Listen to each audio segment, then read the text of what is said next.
Eu vou pregar sobre o vinho novo.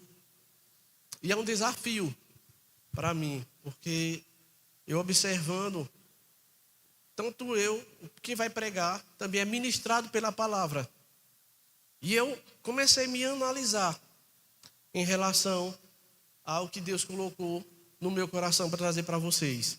E o título dessa palavra que eu coloquei foi: que tipo de odre você vai ser? Que tipo de odre você vai ser?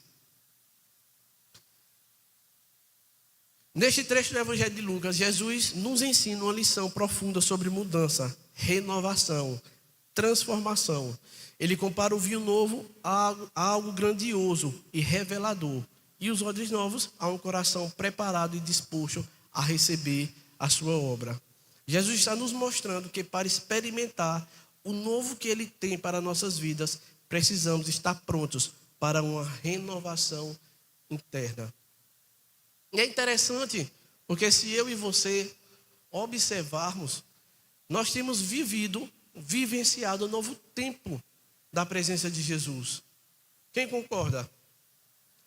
Nós temos vivido um mover, experiências, sentir a presença como foi no culto pela manhã. É perceptível isso. Só que nós precisamos analisar se esse vinho, se isso que nós estamos recebendo do Senhor, ele tem permanecido. Viemos agora da escola de adoradores.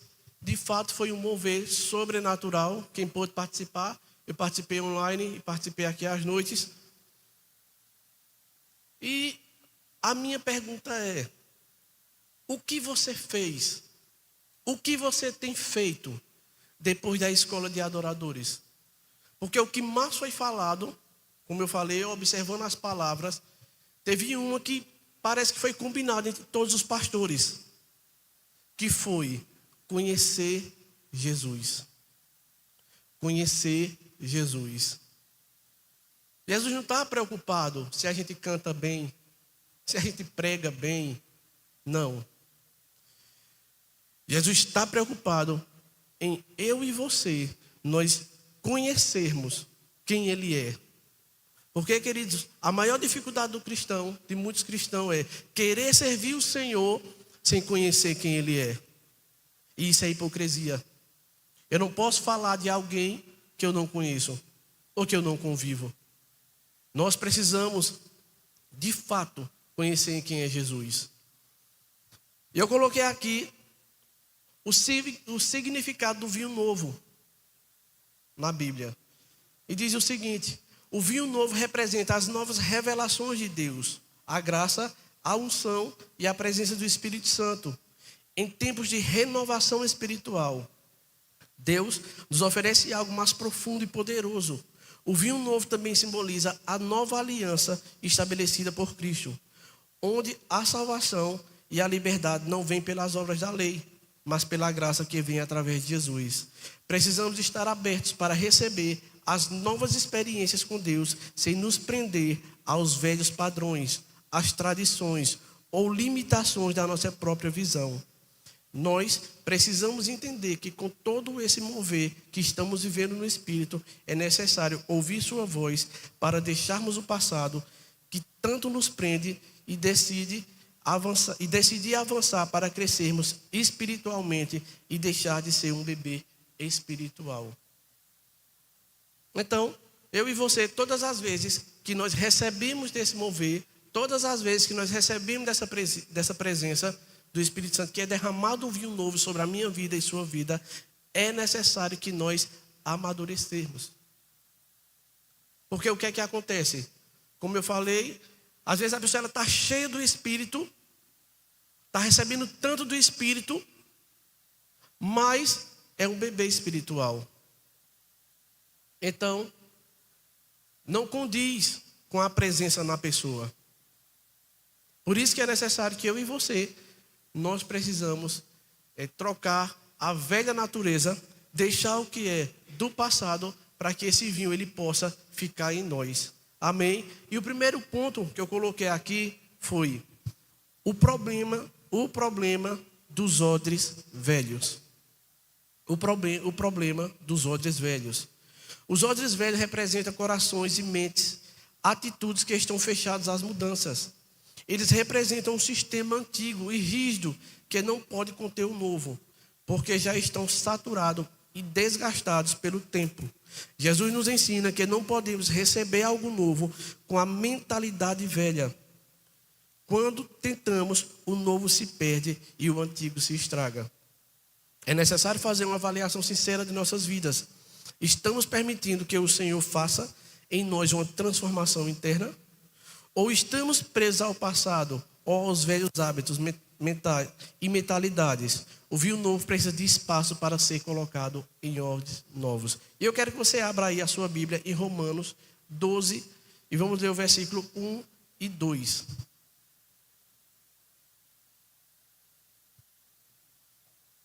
Romanos 12, versículo 1 e 2.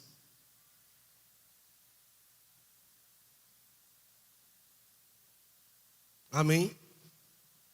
E diz assim: rogo-vos, pois, irmãos, pela compaixão de Deus, que apresenteis os vossos corpos em sacrifício vivo, santo e agradável a Deus, que é o vosso culto racional. E não sedes conformados com este mundo, mas sedes transformados pela renovação do vosso entendimento, para que experimenteis qual seja a boa, agradável e perfeita vontade de Deus. Nossa transformação está totalmente relacionada à nossa mente e reflete em nosso comportamento. Por isso associamos e acreditamos que houve mudança na vida de um cristão pelo seu comportamento. E é interessante esse texto de Romanos. Eu gosto muito do livro de Romanos, porque o livro de Romanos ele trata muito o crente carnal, aquele crente que quer viver de acordo com a carne. Romanos 8:8 fala sobre isso. Aqueles que estão na carne não podem agradar a Deus. E quando Paulo está dizendo aqui, em relação a não se conformar, eu acredito, irmãos, que a gente precisa analisar a nossa maneira de viver. Porque hoje em dia, ser crente virou moda. Ser crente hoje em dia não era como o tempo de antigamente. Ser crente hoje em dia virou moda. Os artistas hoje tá de boa. É tudo crente. Mas não quer largar o mundo. Eles querem permanecer dentro da igreja e dizendo que é um trabalho secular. Porque não quer renunciar à fama. Só que, e eu e você? Quando a Bíblia me pede, te pede, para não se conformar com esse mundo, qual tem sido o teu posicionamento diante das situações que você tem vivenciado? Você de fato assume que é cristão? Ou você é politicamente correto para não ter que perder a amizade, para não ter que perder alguém, ou para não ter que perder o emprego? Nós precisamos nos posicionar. Eu lembro que até antes, quando eu não gerenciava a empresa que eu trabalho, e meu patrão ele sempre pedia para mim fazer alguma coisa. Um exemplo, mentir. Ou chegar algum representante, ele dizia: Milton, dia que eu não estou, ou tu vai ligar para fulano e vai dizer isso, isso e isso. Eu dizia a ele: vou não, vou nada. Vou não. Ele olhava para mim e disse: não, mas você vai ter que falar, eu vou mandar aqui, você procura outra pessoa. Mas eu não vou mentir. Eu lembro que uma menina trabalhando comigo, ela disse assim: e tu não mente não? Eu disse: não. Eu disse: duvido, eles falam por você, eu estou falando por mim. Eu tenho meu compromisso diante do Senhor. E foi passando, e foi interessante que ele insistiu tanto, e eu me posicionei tanto, que teve uma hora que ele queria que eu mentisse, ele olhou para mim e disse: Milton, não mente não, deixa eu procurar outro. Deixa eu procurar outro. Mas você já pensou, se eu quisesse agradar o meu patrão, não vou ligar, pode deixar, ligue, que eu digo que você não está não. Não, quando chegar alguém, nem se preocupe, eu vou dizer que foi isso assim. Não, queridos, nós precisamos nos posicionar. As pessoas precisam ver em mim e em você que nós somos diferentes das pessoas do mundo. Eu vi um pastor ministrar aqui uma coisa que me chamou muita atenção. E ele disse assim, que quando nós vemos pessoas que são crentes, sendo gentil, tendo os frutos do Espírito, a gente acha o máximo. A gente diz, meu Deus, onde é para ser o básico? Os frutos do Espírito tem que ser o básico para o cristão. Não é necessário. Para mim e para você, nós temos por obrigação de ser gentil, de ter os frutos do Espírito. Não tem que ser uma coisa sobrenatural. Sobrenatural tem que ser um milagre. Tem que ser uma cura. Mas ser gentil é natural para o cristão. Ser amável é natural.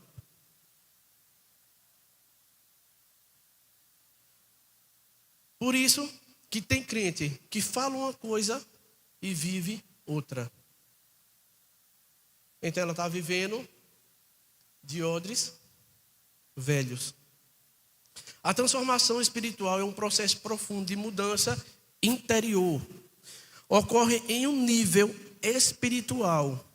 Por isso, quando uma pessoa tem atitudes de menino, de fato mostra seu nível de intimidade e relacionamento com o Senhor. Então, a nossa transformação, de fato, tem que ser espiritual. Deve ser. Porque a partir do momento que eu aceito Jesus como Senhor e Salvador, eu venho do jeito que eu estou. Fato. Mas eu não posso permanecer do jeito que eu estou. Então isso não é evangelho. Não tem como eu dizer que conheço Jesus e levo uma vida de qualquer jeito, onde não tenho o temor do Senhor, onde eu peco e não tenho, o Espírito Santo não me convence. Ele não me acusa, quem acusa é Satanás, viu? O Espírito Santo ele convence. Então tem que ser espiritual.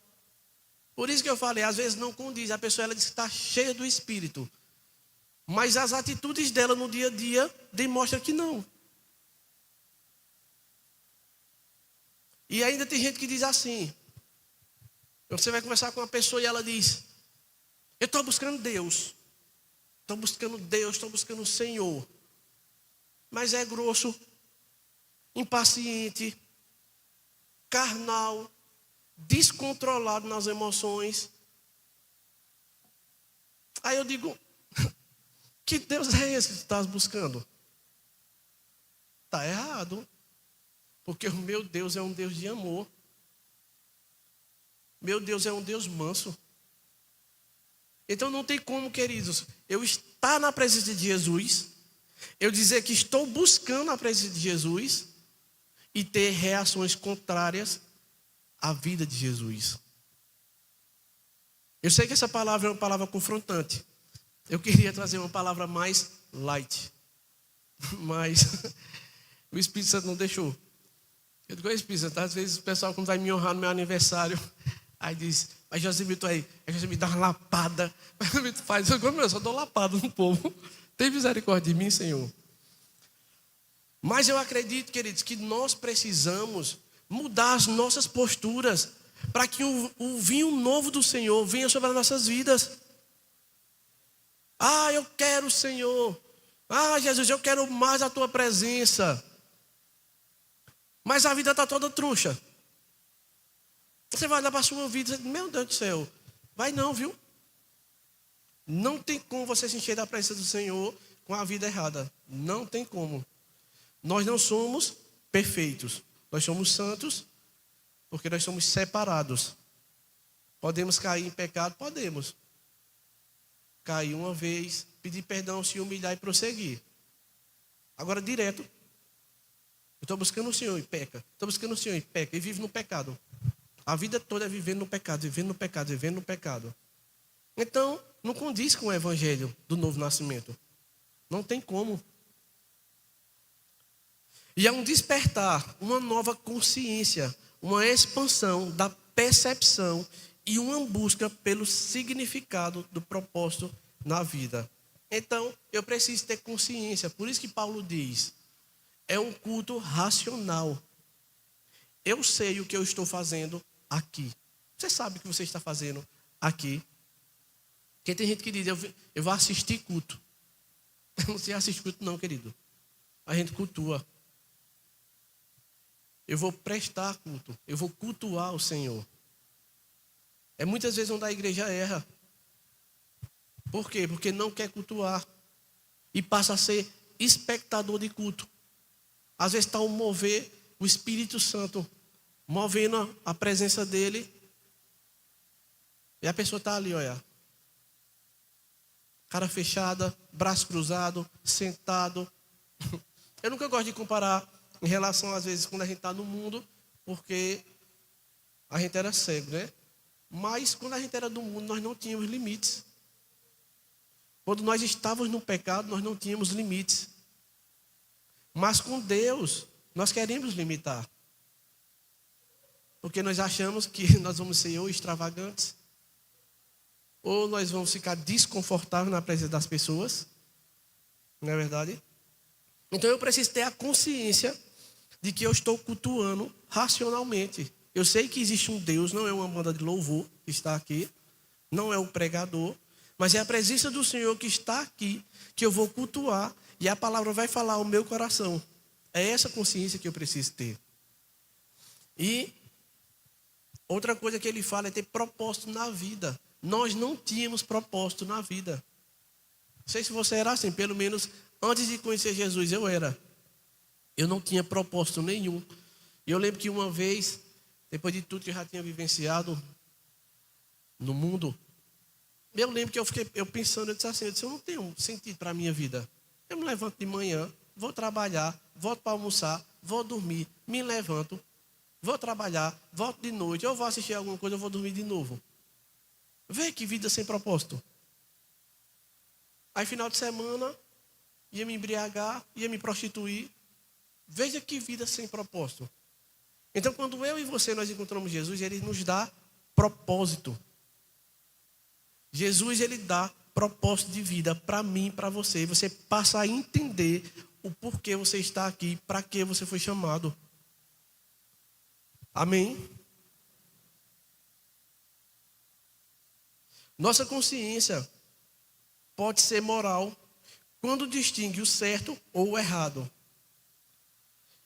Quando é totalidade do que se sente e se percebe. Então, nós, a partir do momento que eu e você, nós temos essa percepção, nós começamos a saber o que é certo, o que é errado. Não é isso? Quando você está diante de uma situação, na hora o Espírito Santo mostra. Ou você faz o certo, ou você faz o errado. Infelizmente, a igreja ela tem se infantilizado. Ela precisa de alguém para dizer que tu estás certo, que tu estás errado, que tu não pode fazer isso, que tu pode fazer aquilo, que tu pode sentar, que tu pode levantar, que tu não pode fazer isso assim. Não. Se eu tenho uma vida com Deus, se eu tenho o Espírito Santo habitando em mim, o próprio Espírito vai me ensinar a fazer isso. A roupa de vestir, não é necessário alguém te corrigir. Não, você precisa estar diante do espelho e perguntar, Espírito Santo, como eu estou lindo? Como eu estou todo trabalhando na beleza? Porque tem pessoas que não se preocupam com isso. E querem vir para a casa do Senhor de qualquer jeito. Nós precisamos mudar a cultura da casa do Senhor. Sabia disso? Na nossa mente. Eu lembro quando eu fui casar, eu lembro que a juíza não tinha chegado ainda. E estava todo mundo com o celular solto. Era tocar aqui, tocar acolá. E tocava, e chegava a mensagem. Beleza, mas quando a juíza chegou, o celular tocou, ela parou e disse, se tocar mais um telefone, eu não faço casamento. Eu digo, se eu olhar quem foi, eu mato. Porque eu quero casar. E ela deixar de casar por causa de uma pessoa. Só que, queridos, é a reverência. Hoje as pessoas não colocam mais nem no silencioso o telefone. É uma vergonha. Pode olhar na sua bolsa, eu deixo. É o pastor pregando o celular. Oi, mulher. Chego já, vice, me espera.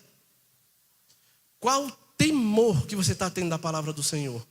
Vai fazer isso no juiz? numa audiência? Mas na casa do Senhor, pode. Eu fiquei impressionado com o que Brisa falou. Eu fui para o cinema recentemente, assisti agora um filme. E de fato, você vai logo no banheiro para você não perder uma cena do filme. Mas na casa de Jesus, não. Tá a palavra, você vai no banheiro, você vai todo mundo, você bebe. Parece que a sede do deserto bate na igreja. Parece que vai se acabar a água da igreja. Porque o povo se levanta e vai. E dá um desespero para ir no banheiro fazer xixi.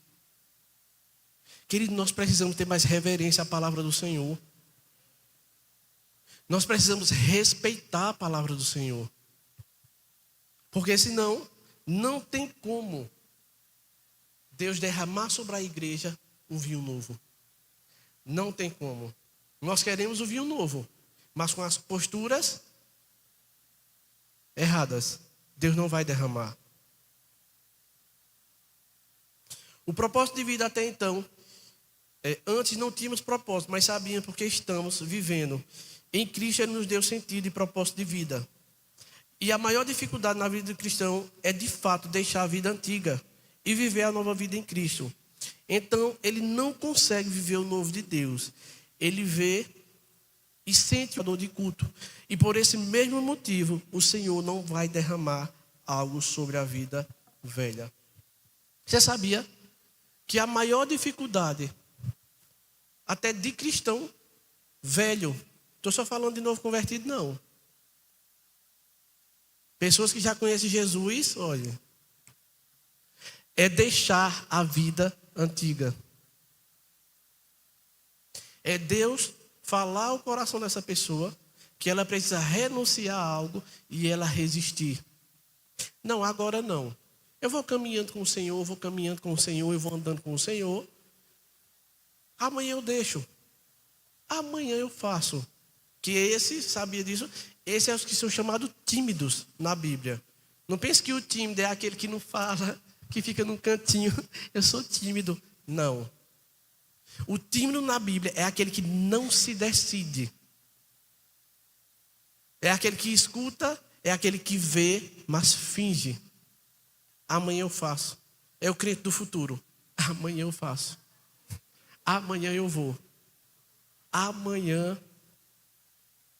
Não, queridos. Nós precisamos fazer hoje. É porque você sabia que a gente vive como se a gente não fosse morrer. Porque se a gente soubesse que a gente ia morrer, se você tivesse, se você fosse um exemplo pego, a pessoa disse, olha, você vai ter um dia de vida, você vai morrer amanhã logo cedo. O que era que você ia fazer? Primeira coisa, pedir logo perdão pelos pecados. Senhor, me perdoa. Perdoa pelos meus pecados, Senhor, que eu quero entrar no céu. Era a primeira coisa. Só que nós temos que viver dessa forma. Como se não existisse o amanhã.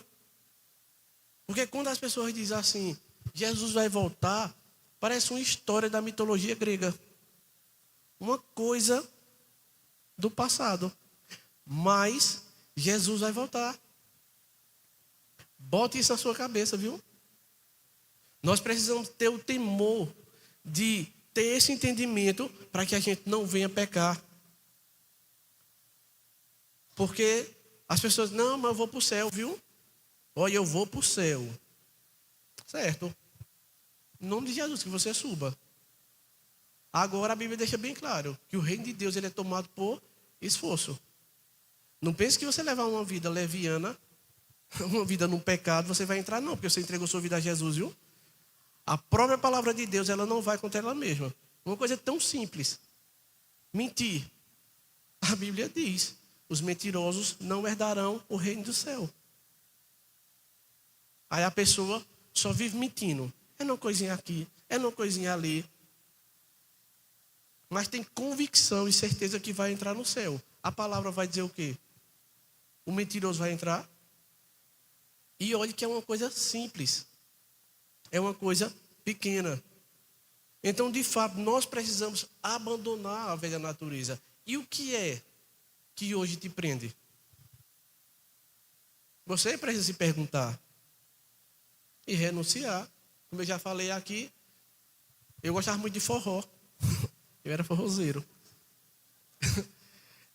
Então, só que é gospel. Então, na época que eu era do mundo, eu vivia de quadrilha, de festa, de fogueira, e essas coisas, eu vivi tudo isso aí. Você imaginar, eu vivi. E quando era esses períodos, você vai amadurecendo e você vai ver que não faz mais tanto sentido. Mas quando eu me converti, era uma renúncia. Eu tinha que renunciar. Vinham as coisas para mim e era um desafio. Para mim ter que aceitar por Jesus e deixar a minha vida do passado. Como eu falei, eu era fuxiqueiro. Ninguém quer assumir que era fuxiqueiro, só eu. Eu contei até a história de uma menina que era amiga minha. A bichinha, rapaz, tão amiga minha. E eu era amiguíssimo dela e eu dizia que eu era fiel e que eu não era fuxiqueiro. Até que uma vez a gente estava no ônibus e estava eu, uma amiga dela, e ela, estava trocado, estava eu e uma amiga dela e ela e uma amiga minha. E nisso, a gente conversando no ônibus, aí ela disse, ô Milton, vamos trocar aqui. Se tu ficar aqui, aí a menina vai para ela, não tem problema nenhum. Tudo que Satanás queria para eu fuxicar. Aí ela pegou e veio para aqui, e ela começou a falar mal da menina. E eu peguei e comecei também, eu dizendo que a menina era feia. E comecei a dizer um monte de coisa da menina. E na hora, passou o tempo, aí a menina chegou, e ela morava mesmo na rua que eu morava, aí era bem amigo mesmo. E ela veio e disse assim, ô Milton, eu queria falar contigo. Faz que dentro de mim vem essa convicção. Ela vai falar do que eu fiz. E ela chegou para mim e disse assim, tu lembra daquele dia que a gente estava no ônibus? Aí tem onde tinha 100 braços. Eu digo, lembro não, que dia? Esse é aquele dia que a gente fez a troca, a tua amiga foi e tal. Aí eu parei, eu disse, não estou muito lembrado não, mas me diz aí o que foi. Ela pegou e disse, não, olha, porque aquela pessoa que estava lá, minha amiga, disse que assim que eu desci do ônibus, tu metesse o pau falar de mim, mas a outra pessoa. Que bicha mentirosa. Eu ainda confirmei que a outra era mentirosa. Aí ela disse, não, eu pensei assim, não, que Milton é um amigo muito leal. Vê, me quebrou todinho. Eu sabia que você não ia falar mal de mim, não. Meu Deus, tem misericórdia de mim, Senhor. Então, depois você se converte, você tem que deixar isso. Se você era fuxiqueiro, pare de fuxicar. Você sabia? Muitas vezes, quando nós queremos... Que minha gente, eu vou dizer a vocês, vai até gente parece que não está aqui não na minha palavra. Você sabia que às vezes a gente mata pessoas por conta do nosso comentário? Uma pessoa cai em pecado. A igreja era que era para mais guardar a pessoa. Pois é a mais que fuxica. Soubesse, olha aqui para nós, se soubesse que fulano cai em pecado, meu Deus, vamos orar por ela. Mas já fuxicou. Vamos orar por ela. Não, queridos, é você saber, você clamar pela misericórdia, que amanhã pode ser qualquer um de nós. Nós não somos super crentes. Aí, ao invés da gente ajudar essa pessoa a se levantar, a gente termina de matar. Porque, olha, uma pessoa que cai em pecado, queridos, Satanás fica na mente dela. Além da vergonha, Satanás fica na mente da pessoa. Aí, além de Satanás, ainda vem o crente que diz que está cheio de Jesus, acusando a pessoa. Aí era para ela voltar para Jesus, sabe o que faz? Ela não volta mais. Mas a culpa é de quem? Dos crentes. Pare em rede social, discutir com o povo, querer defender Jesus. Jesus não precisa que você defenda ele, não. Querer defender evangelho, querer defender Bíblia. Não, queridos. Jesus é o maior exemplo de que não quis se defender. Quando ele chegou lá diante de Pilatos, eles começaram, toda vez que eu leio essa passagem, eu choro. Ele chega, todo mundo diz que é o Cristo, e dá uma tapa na cara de Jesus. E cospe na cara dele. Jesus poderia revidar. Mas ele fica ali. E foi naquele texto que Deus falou comigo. Deus me mostrou que esse é o Evangelho. Nós somos muito reativos. E principalmente quando achamos que estamos certos. Misericórdia, miseriqueima. Quando a gente acha que está certo, acabou essa humildade. Aí vai logo para o orgulho. Aí você diz, que evangelho é esse? Então Deus não precisa. Olha essa questão de política mesmo. Misericórdia, já está tão... que eu digo, meu Deus, o presidente está quase saindo para entrar outro. Mas ainda tem crente, eu digo crente, estou falando de pessoa do mundo não, viu? Ainda tem crente que vai para a rede social para discutir. Mas nunca vi postar nada de Jesus. Nunca postou um versículo bíblico. Queridos, a gente precisa rever os nossos conceitos como cristão. Queremos um vinho novo. Queremos um novo do Senhor. Mas com atitude velha, com posturas velhas, não cabe mais. Eu queria usar uma roupa do meu filho de 10 anos. Não cabe. Você tem que, de fato, você tem que estragar para o mundo. Tem lugares que você não é para estar.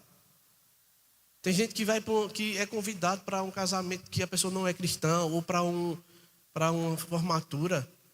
A gente tem que saber nosso limite. A gente vai, marca a presença, não deixa de ir, não. Mas quando começar lá o berereio, as bandas tocar e a cachaça rolar, olha, é hora de pegar o beco com o cangapé e ir-se embora. Porque se tu ficar ali, tu vai ser seduzido, de repente tu estás ali, olha. Me segura se não cai, segura se não cai. De repente tá lá no meio. Aí Deus vai dizer, Jesus, cai, Senhor. Mas se tu sabe que não era para tu ficar, por que tu ficou? Olha, escuta uma coisa, Satanás só vai lhe tentar naquilo que você gosta.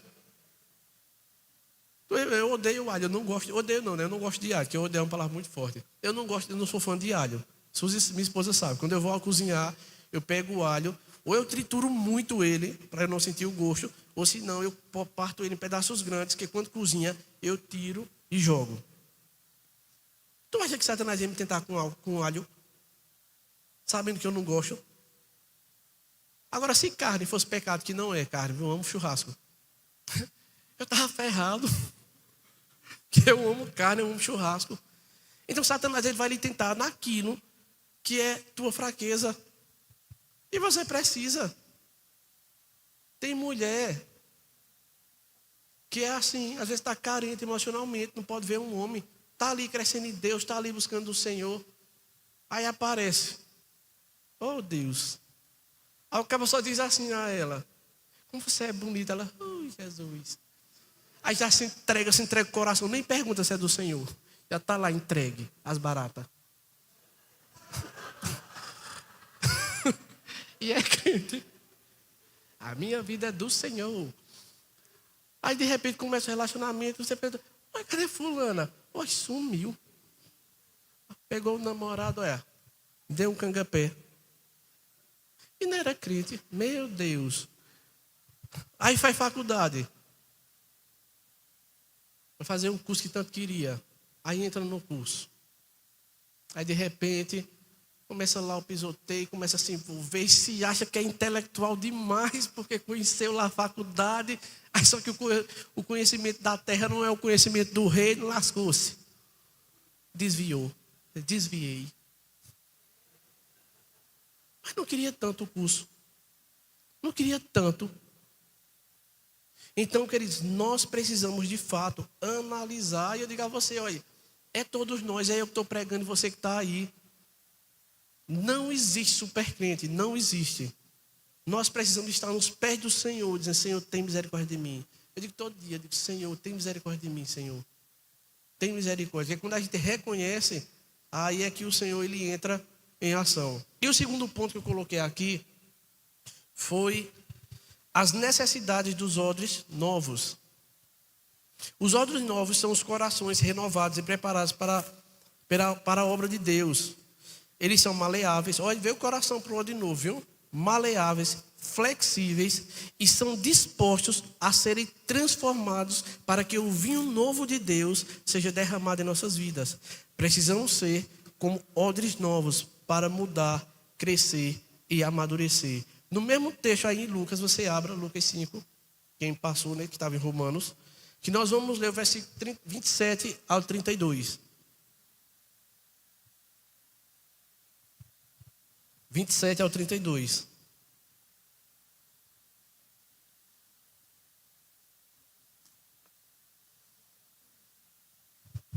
Amém? E diz assim: e depois disso saiu e viu um publicano chamado Levi, assentado na recebedoria, e disse-lhe: segue-me. E ele, deixando tudo, levantou-se e o seguiu. E fez Levi um grande banquete em sua casa. E havia ali uma multidão de publicanos e outros que estavam com eles à mesa. E os escribas e os fariseus murmuravam contra os seus discípulos, dizendo: por que comeis e bebeis com publicanos e pecadores? E Jesus, respondendo, disse-lhes: não necessitais de médico os que estão são, mas sim os que estão enfermos. Eu não vim para chamar os justos, mas sim os pecadores ao arrependimento. Eles, como Deus falou comigo nesse texto, quando estava fazendo essa palavra. Eu digo, meu Deus. Se você for saber da vida de Levi, Levi ele era um cobrador de impostos. E eu acredito que quando Jesus chama ele, que a alegria daquele homem não cabia no peito dele. Jesus me chamou. Não, estou pragmatificado. É passado e passado no fio de plástico. Ele disse: eu não acredito que Jesus me chamou. Então, Levi ele abandona sua antiga vida imediatamente e segue Jesus. Isso simboliza uma mudança radical, mostrando a prontidão de Levi em priorizar o chamado de Cristo sobre seus interesses pessoais e financeiros.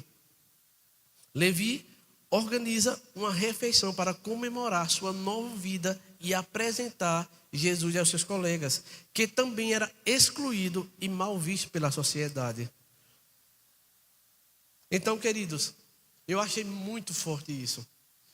Porque a partir do momento que Jesus chama, Levi, ele se prontifica em dar um jantar para honrar o Senhor e mostrar aos amigos dele que Jesus comia com pecadores. Agora, sabe por que Jesus fez isso? Se você observar o texto, os fariseus se achavam a nata, que achava que era tudo. Aí Jesus não quis sentar com eles. Sabe por quê? Quando eu e você estamos cheios de nós, achando que a gente é o bom, achando que a gente está cheio de Deus, Jesus não te convida para sentar. Agora, quando você reconhece que você é um pecador, que você depende de Jesus, que você precisa de Jesus, aí Jesus te chama. Isso aqui, ele quebra literalmente os paradigmas da religiosidade. Porque não era para Jesus sentar com eles. Segundo a lei, Jesus não podia sentar com os pecadores, porque ele seria mal visto. Jesus não apenas aceita os pecadores, mas os convida a uma mudança de vida. Sua presença não é uma aprovação do pecado, mas uma oportunidade de restauração. Não é porque ele chama Levi que ele aceita a sua vida errada, mas o chama para a restauração e o poder da mudança em sua vida. E quando eu li isso aqui, eu me lembrei de Zaqueu. Que Zaqueu também era um cobrador de impostos. E o que é que Jesus faz? Desce, Zaqueu. Daqui a pouco quer estar na tua casa. E ele ficou tão desesperado pela presença de Jesus, que ele começou, eu fiquei imaginando a cena de Zaqueu, ele sentado com Jesus, e ele dizia: olha Senhor, eu roubei, mas aí tudo que eu roubei, eu vou devolver em dobro. Aí se você ler o contexto, Jesus não perguntou se ele roubou. Jesus não perguntou nada. Mas quando ele ficou diante da presença de Jesus, diante da presença de quem é santo, ele precisa me santificar. Eu não sei se vocês estão entendendo.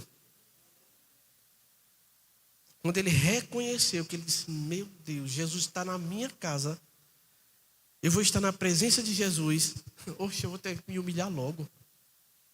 Não é necessário que Jesus venha dizer: tu é um pecador, tu é um cobrador de impostos, tu és um ladrão.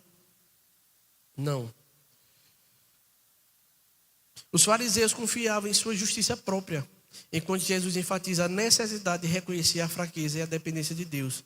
É necessário reconhecer em que nível estamos, qual tipo de odres somos. Queremos receber a presença do Espírito Santo? Temos que ser odres novos, novas posturas, novas decisões, uma mudança de vida através da renovação da mente, na qual seja perceptível a presença de Jesus em nós. Eu coloquei aqui até alguns exemplos, para que você possa entender de uma forma mais prática as mudanças que muitas vezes nós até não queríamos aceitar. A fita cassete. Eu sei que tem muita gente aqui que não vai saber não o que é isso. Fita cassete. Eu sou desse tempo, eu sou novo, tenho 22 anos, mas eu sou do tempo de fita cassete. Disco de vinil. E eu lembro que eu colecionava. Sempre gostei muito de música do mundo, na época que era do mundo, e eu colecionava. E eu era muito eclético. Eu era de Scorpion a Joelma do Calypso. Sempre eclético. Então eu tinha as coleções, eu era assim, eu era muito fiel. Quando eu comprava um CD, eu comprava o primeiro, o segundo, o terceiro, o quarto, e ia subindo na sequência. Era assim. E eu lembro que tinha um cantor que eu gostava muito, e eu tinha dado dinheiro à minha irmã, foi até em Ferreira Costa na época. E ela disse assim: não, tu vai e compra o disco para mim. Aí ela pegou e chegou em casa. Ela me chama de Mito. Mas Mito, tu não sabe. Acabou os discos. Meu Deus. Para mim parecia o fim do mundo. Você não acredita, vai ser o quê? A menina disse que era CD agora, viu? Está reformulando lá, tiraram os discos e disse que vai chegar os CD. Nós não conhecíamos ainda o CD. Aí depois do CD, aí pronto, aí o CD eu achei até bonitinho. A gente até bonitinho, só que o cartão era maior, que eu gostava dos posters. Que tinha os posters dos artistas. Você gostava, assuma, viu? É que você não está aqui. Aí eu gostava dos posters. Aí nisso foi pro CD. Aí do CD foi pro pendrive, sumiu a imagem. Era só música. E do pendrive agora é a nuvem. Meu Deus, como as coisas mudam. Cassete, vinil, CD, pendrive, nuvem. É igual a hernia de disco, não é mais hernia de disco não. É hernia de pendrive agora. Dinheiro. Quem imaginou que a gente ia viver na época do Pix? Hoje em dia é difícil uma pessoa ter dinheiro no bolso. É raro. Você dizer assim, olha, troca aí 10 para mim, só tem no Pix. Não, mas eu queria dinheiro, tem não. A tecnologia. Hoje minhas mulheres têm tem um robô que limpa a casa. Você liga lá o robô e a gente viajou para Serra Talhada e o pastor Mauro ele tem. E eu, matuto do Nordeste, digo, eu quero ver. Eu sou pastor, liga aí para nós ver esse pisoteio girando. Eu quero ver como é que ele limpa, que eu nunca vi. Aí ele pegou, botou lá, tira ele. E ele diz, viu? Ele sai, ele fala. Aí ele sai lá do pisoteio e aí diz o que é que vai fazer. Aí ele liga lá o pisoteio, aí ele faz. Vão limpar a área, não sei o quê. Aí sei lá. E ele demarca espaço. Tá bicho inteligente. Mas isso é o quê? Tecnologia. A gente estava acostumado a isso? Não. A gente queria isso?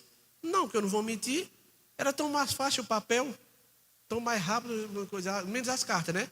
As cartas antigamente que você mandava para São Paulo, você escrevia, passava lá o seu e clamava que chegasse lá em São Paulo. A carta viajava mais do que nós, de avião. Mas mudou. Agora eu vou aqui, olha. A pessoa está no... Eu tenho um rapaz que eu conheço que ele está em Paris. Aí eu falo com ele por aqui. Eu chego, e aí, como é que tu estás? Ele estava aqui na igreja, passou aqui um tempo, aí foi para Paris. Imagina se eu fosse mandar uma carta para Paris. Mas é necessário que a tecnologia ela entrasse. E eu me adaptasse à tecnologia, que nós somos seres adaptáveis. Ah, meu Deus, igreja de parede preta é do Satanás. Não é de Deus não, viu? Oh, queridos. A igreja somos nós. A presença tem que estar dentro de nós. Aqui é apenas um lugar para a gente se encontrar. Para a gente cultuar. Então nós precisamos quebrar esses paradigmas. E tem gente que ainda diz assim, mas sempre foi assim. Eu nasci assim, eu cresci assim, vou morrer assim, Gabriela. Os que Gabriela. Quer permanecer o resto da vida do jeito que estão. Eu sou assim. Ai lá, carne velha. É só assim, eu não mudo não. E muda mesmo não, viu? Muda não. Quando a pessoa diz que não vai mudar, tio bifo. Muda não, porque Deus, ele resiste ao soberbo. Ele dá graça aos humildes, mas resiste ao soberbo. Então não se iluda não. Se a pessoa diz que não vai mudar, muda não mesmo. Quando vem algo novo, o velho é como que fica obsoleto. Por isso Jesus chegou causando, porque ele trouxe o novo. Quando Jesus chegou, os fariseus piraram. Quando Jesus traz o novo, os fariseus ficaram tudo doidos. Porque achava que era outra coisa que ele estava trazendo. Jesus estava trazendo a salvação. E eles viviam na religião. Preocupado com isso aqui, olha. Aí quando Jesus vem, Jesus causa e faz milagre. E começa a fazer coisas que eles achavam que não cabia à tradição deles. Aí diz, esse Jesus não é de Deus não. Esse Jesus está errado. Então, querido, quem decide viver o velho, nunca receberá algo novo. A renovação do coração começa com um desejo genuíno de mudança. Devemos entregar a Deus nossas áreas, resistências e permitir que Ele nos transforme. Quando estamos dispostos a ser moldados, a unção do Espírito Santo pode fluir livremente em nossas vidas. Um verdadeiro discípulo deixa tudo por amor a Jesus. Um verdadeiro discípulo deixa tudo. Não é que você vai largar seu emprego, suas coisas, não, viu? É porque você tem que colocar primeiro o reino de Deus. Como eu falei até nas ofertas da semana passada. Lá em Mateus. Buscar em primeiro lugar o reino do céu e a sua justiça. E as demais coisas vos serão acrescentadas. Mas o problema do cristão é que ele quer resolver as coisas. Ele quer resolver as coisas, ele quer resolver as finanças, ele quer resolver a casa, ele quer comprar o carro, ele quer fazer isso. Aí depois, se eu tiver tempo, aí entra o reino de Deus. Depois entra o reino de Deus. Aí pronto. Aí não prospera. Aí não avança. Por quê? Porque o reino de Deus não é prioridade. Ele não fez o que a palavra diz. Ele foi pelo que ele achava que era correto. E o terceiro e último ponto.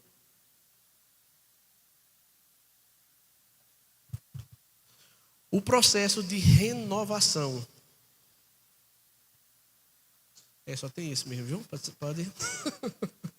E o pessoal diz, eita que é tanta folha. Quando eu vi alguém pregando, tinha um monte de folha aqui em cima, eu dizia, misericórdia. A pregação vai ser o dia todo. Mas não, essa é a última, viu? Renovar-se em Cristo não acontece do dia para a noite. É um processo diário de entrega, arrependimento, submissão ao Espírito.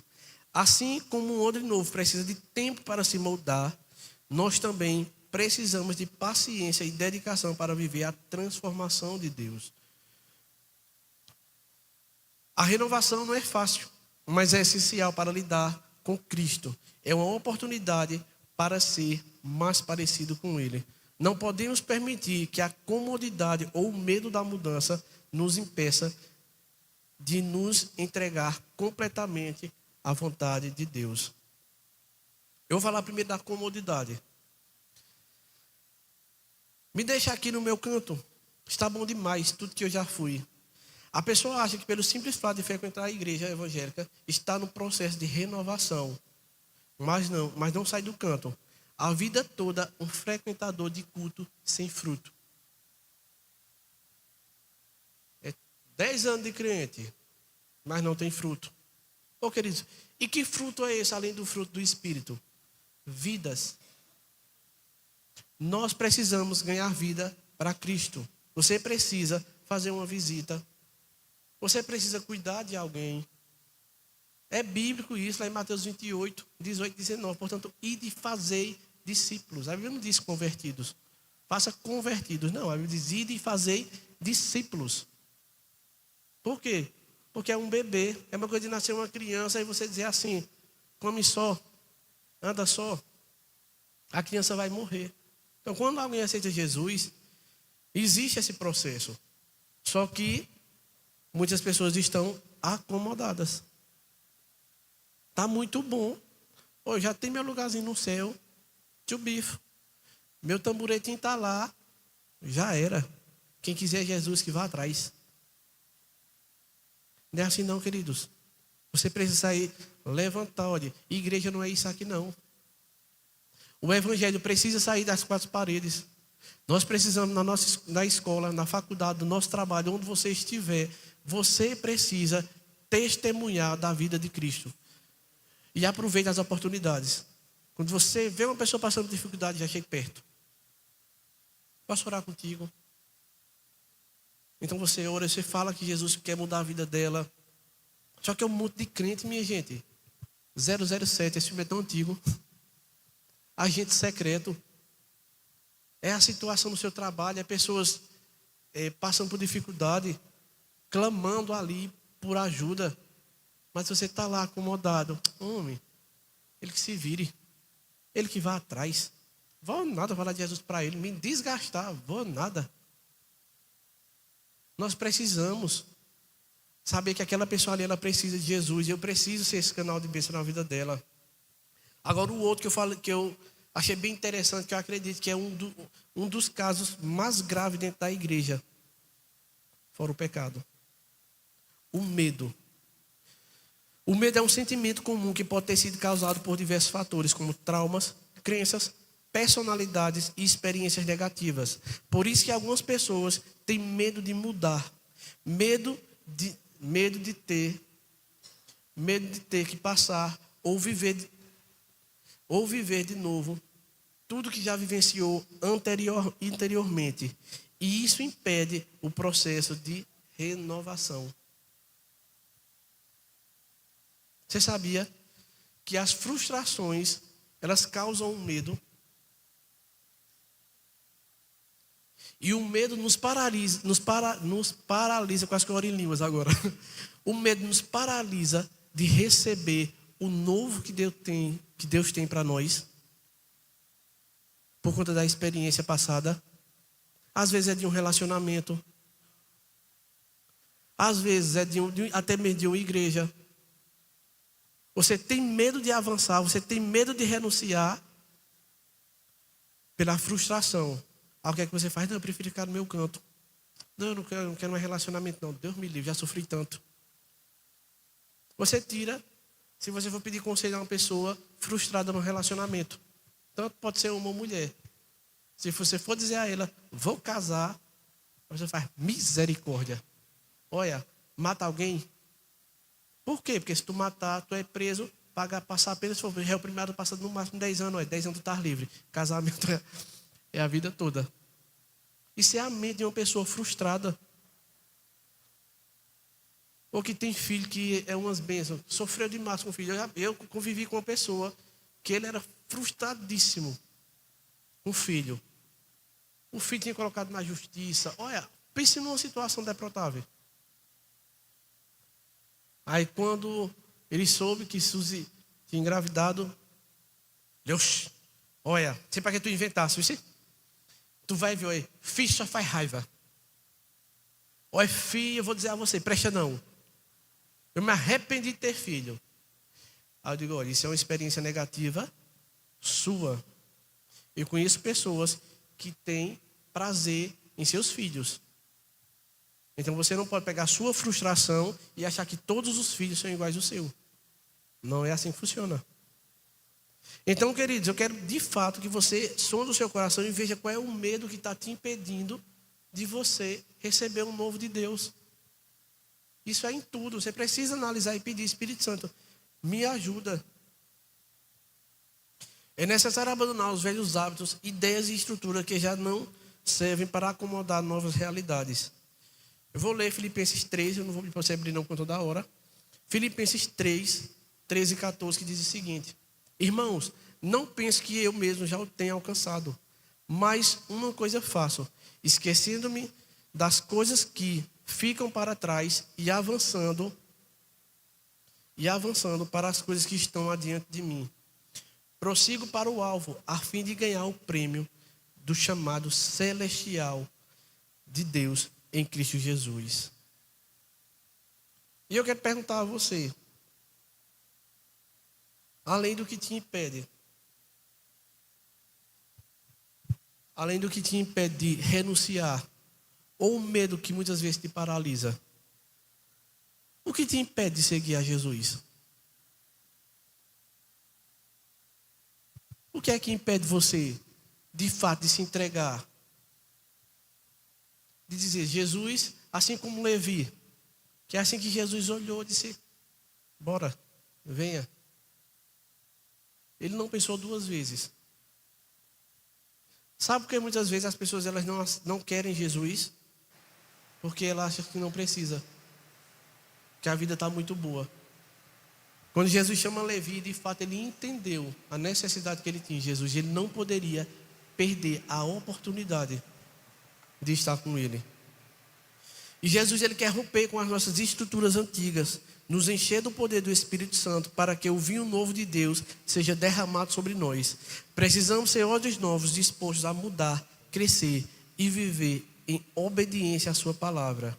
Que possamos hoje buscar um coração renovado, prontos para receber tudo o que Deus tem de novo para nossas vidas, permitindo que Ele derrame o seu vinho novo, transformando-nos em vasos que glorifiquem o seu nome, vasos de honra, um instrumento nas mãos de Deus que se purifica de seus erros e se dedica a viver uma vida para glorificar ao Senhor.